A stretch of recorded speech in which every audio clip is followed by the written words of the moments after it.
یزید کی لشکر جو امام حسین کے مقابلے میں آیا، امام حسین کے لشکر کی تعداد 72 تھی، تو یزید نے 22,000.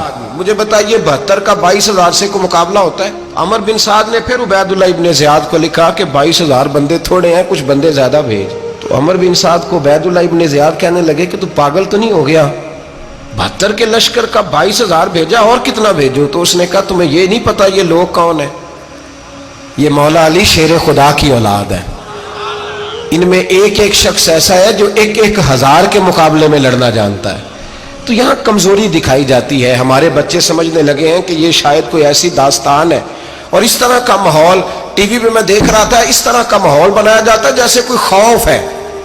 یعنی واقع کربلا کوئی ایسا واقعہ جسے دیکھ کے خوف طاری ہو جائے، بچے راتوں کو ڈرے. وہ اکیلے درخت دکھائے جا رہے ہیں اور تیر دکھائے جا رہے ہیں. او یار کیا قوم کی تربیت کر رہے ہیں؟ واقع کربلا حوصلے کا نام ہے، دلیری کا نام ہے. سنیں بات اصل میں کیا تھی، بڑے ٹھنڈے دماغ سے میری بات کو سمجھیے گا.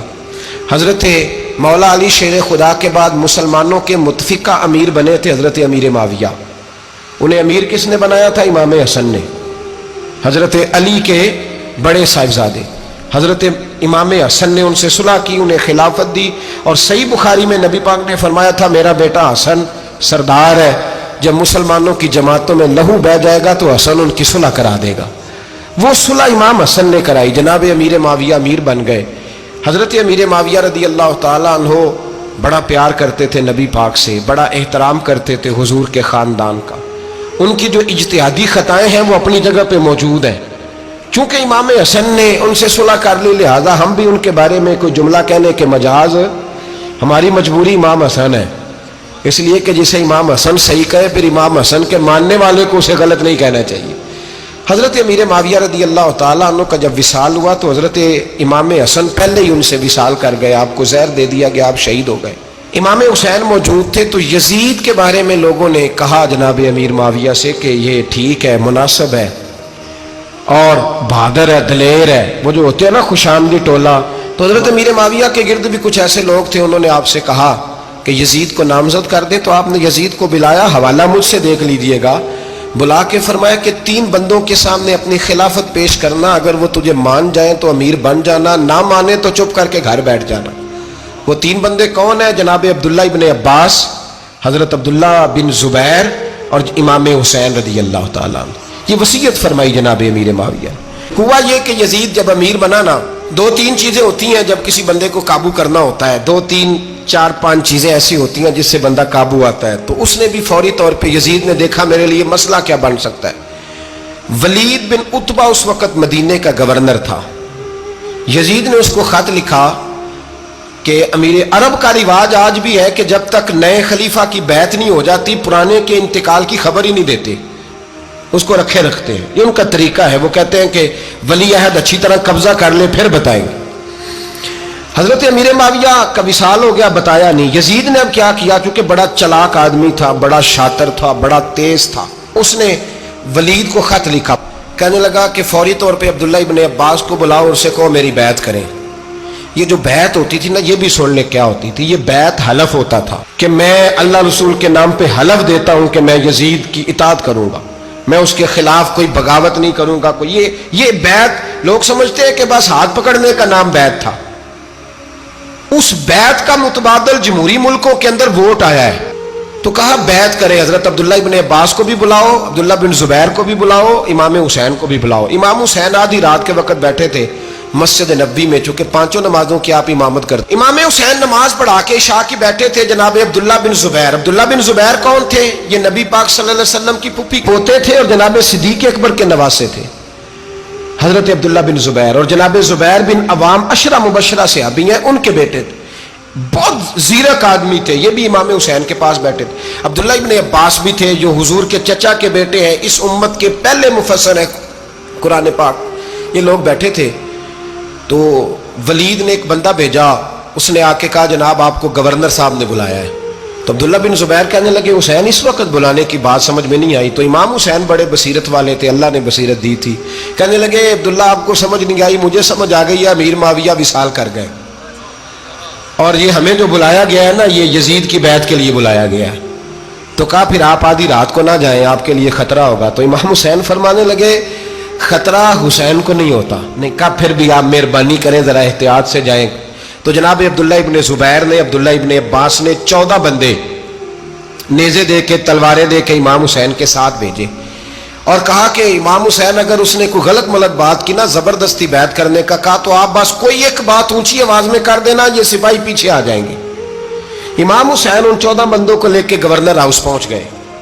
جب آپ وہاں پہنچے، اس نے بتایا، اس نے کہا جی حضرت امیر معاویہ انتقال کر گئے اور آپ نے یزید کی بیعت کرنی ہے۔ تو امام حسین فرمانے لگے میں چھپ کے بیعت نہیں کروں گا، مجمع لگاؤ، جمعے والے دن اعلان کرو، جو طریقہ ہے حضرت ابوبکر صدیق کا، جو طریقہ ہے حضرت عمر فاروق کا، جو انداز حضرت عثمان غنی کا ہے، جو مولا علی کا ہے، سر عام اعلان کرو، اگر ساری دنیا یزید کی بیعت کرے گی تو میں بھی تیار ہوں۔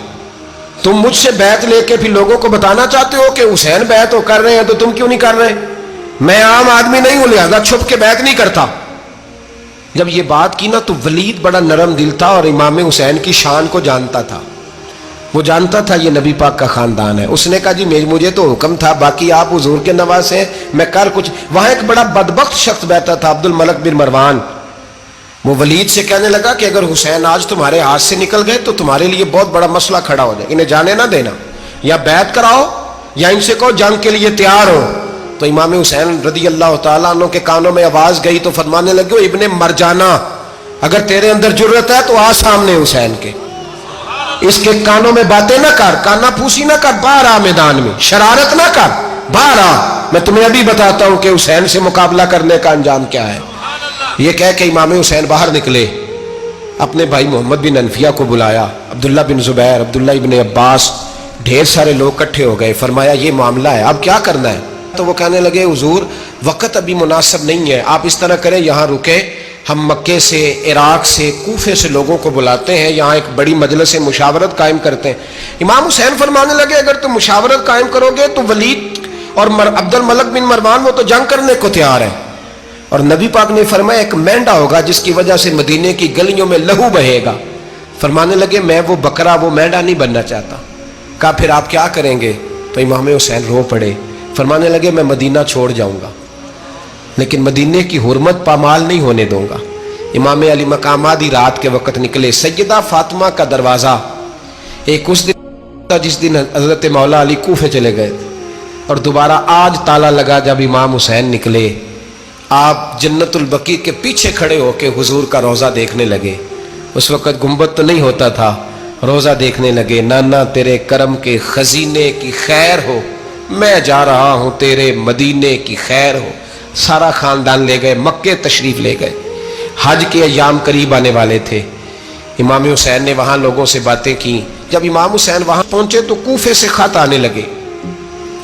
کوفہ حضرت علی کا دارالخلافہ تھا، وہاں آپ کے محبین، پیار کرنے والے ڈھیروں تھے، انہیں خط لکھے کہ حضور آپ چپ کر کے بیٹھے ہوئے ہیں اور ہمارے اوپر یزید مسلط ہو گیا ہے، آپ اگر میدان میں نہیں نکلیں گے، آپ نہیں آئیں گے تو ہم اللہ کی بارگاہ میں شکوہ کریں گے کہ کوئی ہماری کمان کرنے کو تیار ہی نہیں ہوا۔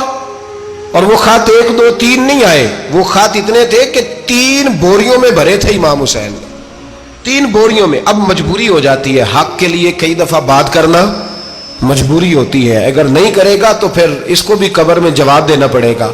امام علی مقام رضی اللہ تعالیٰ عنہ نے مکے میں اب لوگوں کو جمع کیا مشورے کے لیے۔ ہر بندے نے کہا حضور وہ بلا تو رہے ہیں پر اپنے وعدوں کے پکے۔ کہا حضور وہ پکے نہیں، آپ نہ جائیں۔ ہر بندے نے کہا حالات ٹھیک نہیں، حالات گراؤنڈ ریالٹی صحیح نہیں، یہی مشورہ آج بھی ہر بندہ دیتا ہے، ابھی حالات نہیں۔ اتنے خراب حالات کبھی نہیں ہوئے تھے جتنے امام حسین کے دور میں تھے، لیکن فرمایا میں دین کے خلاف غلط حکمران کو مسلط ہونے کی اجازت، بول کے بتائیے، بول کے، غلط حکمران کو مسلط ہونے کی اجازت، مزاحمت کروں گا، مخالفت کروں گا۔ امام کہنے لگے کوئی بات نہیں، وہ میرے ساتھ چلے نہ چلے لیکن میں کوفے جاؤں گا، وہ لوگ میرے ساتھ کھڑا ہونے کو تیار ہے تو وہ جھوٹ ہے یا سچ ہے پر میں چلوں گا۔ جب امام علی مقام نے اصرار فرمایا تو جو آپ کے قریبی صحابہ کرام کی اولادیں تھی ساری، یہ بھی اب بیماری ہے، کچھ لوگ کہتے ہیں جی صحابہ نہیں ساتھ چلے، تو میں کہتا ہوں اہل بیت نبوت کے تو کل افراد 21 تھے، تو 72 میں باقی اولادیں کس کی تھی؟ وہ ساری صحابہ کی اولادیں تھیں.